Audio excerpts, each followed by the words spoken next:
الفترات الأخيرة في عمر الأب والأم دول عاملين زي الأيام الأخيرة من رمضان، الأجر والثواب فيها بيبقى أضعاف مضاعفة، النهاية فيها بتبقى أسعد وأعظم لحظات ممكن يمر بيها إنسان، وبتفضل ثوابها وبركتها مستمرة معاه بقية عمره.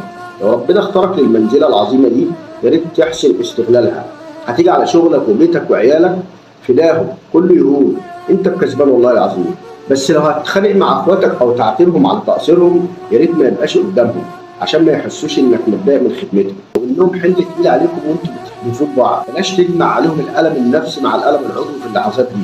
اجمع اولادك وفهمهم ان ده من اعظم الاعمال واحبها لله. لو كنت تعبان او مرهق برضه بلاش تبان قدامهم، هتلاقيهم وهم في عز ضعفهم برضه بيفكروا فيك. بادر انت بس واعرض عليهم خدماتك كل شويه، ما تستناش لحد ما يطلبوا منك اي حاجه، ولكن في النهايه لازم تحتسب كل لحظه وانت جنبهم عشان تفوز بالاجر العظيم ده.